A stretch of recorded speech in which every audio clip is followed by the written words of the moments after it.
কোনো সংস্কার দরকার নেই। এত সংস্কার বলে মানুষকে এরকম করেন কেন? আপনি না বললে আমাকে বলেন, I will lead the train.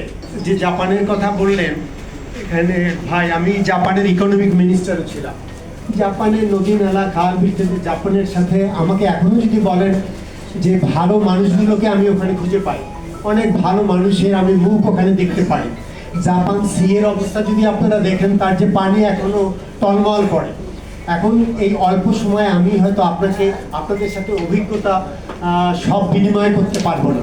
আমি নদী রক্ষা কমিশনে 3 বছর কাজ করেছি। এই 3 বছরে আমার মনে হয় গড়ে যদি মনে করেন আপনাদের কাছে বলতে পারি যে আমি তো 15-16 ঘন্টা কাজ করেছি প্রতিদিন রাত মিলে।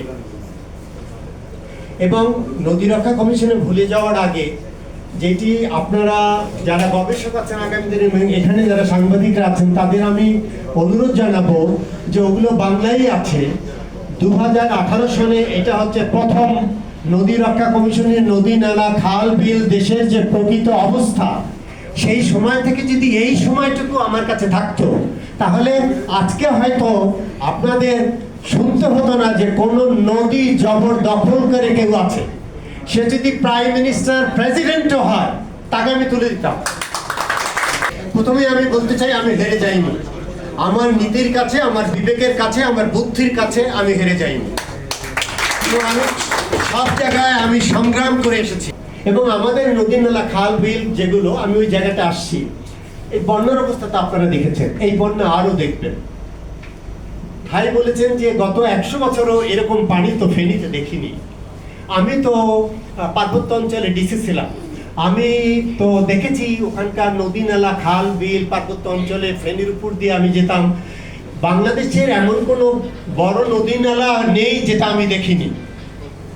আমি সেই প্রেক্ষাপটে যেটা বলতে চাই যে this is not the time to talk about, this is the time for action. This is the time for action. Time is running out. Time is running out. নদী পানি পরিবেশের চেয়ে বড় আর কিছু হয় না। কারণ প্রভাবশালীরা নদী দখল করে, ব্যাংক থেকে টাকা উজাড় করেছে, আর ওইখানে গিয়ে নদী দখল করেছে। আপনারা সবাই আজকে ভালো লাগতো যে আপনাদেরকে নিয়ে আমি ওই নদীর পাড়ে যদি যেতে পারতাম, আপনাদের নিয়ে যদি ওই জায়গায় বলে মেঘনার পাড়ে, ওটা কি বলে, শীতলক্ষা, আর এই দিক দিয়ে গেল তুরা, আর ওইদিকে গেল ধলেশ্বরী, আর এদিকে বুড়িগঙ্গা, এইটার মিলন স্থানটা শুধু যদি রাখেন, আমার ওই বইগুলো আনেন, একেবারে যতগুলো বড় বড় কোম্পানি, এবং আমি কোনো রাজনৈতিক কথা বলতে চাই না, আমার হাতে শাসন ক্ষমতা আসলো, আমার নদী পানি এইটা আমি শেষ করে দিলাম, এবং এর একটা কেউ জেলে ঢুকানো গেল না। আপনি ডিস্ট্রিক্ট ম্যাজিস্ট্রেটকে ক্ষমতা দিয়েছেন যে আপনার নদী যে করবে, জেলা প্রশাসক আইনে তাদেরকে ক্ষমতা দেওয়া আছে, আর কারও দরকার নেই। ফেনী তো এই ভাই ওইদিকে, তো ফেনী আমার এলাকাও যদি দেখি তো আপনি যতটুকু নদী ছিল সেই নদী কি এখন আছে? যে এতগুলো কানেক্টিং খাল ছিল সেগুলো আছে? যে ডোবা নালাগুলো ছিল সেগুলো আছে? জলাশয়গুলো আছে? নাই। সেগুলো কি করেছি আমরা নিজেরা, যে কোনো ভাবে সেখানে বসত বাড়ি করেছি, সেখানে এখন ইন্ডাস্ট্রি করেছি। কিন্তু আপনি নদীকেই গলা টিপে হত্যা করে দিয়ে উন্নয়ন কর্ম শুরু করেছেন কেন? কি কারণে আমাকে বলেন।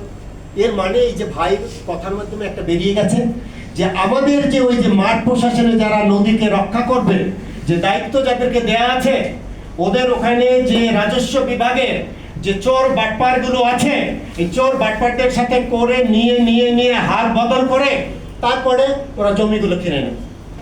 আমি যদি ওখানে আর 3 দিন থাকতাম, 85 একর দখল হয়ে যেত। কারণ বাবার সাধ্য ছিল না, even not the power of the president, আমাকে তো কেউ বাধা দিতে পারতো না। কোনো সংস্কার দরকার নেই। এত সংস্কার বলে মানুষকে এরকম করেন কেন?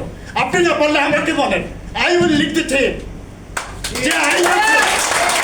যদি না পারি ওই 0 পয়েন্টে নিয়ে আমাকে শোধ করবেন আপনারা। 0 পয়েন্ট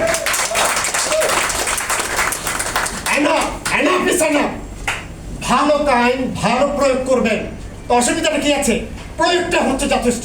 আপনি সৎ মানুষ কিনা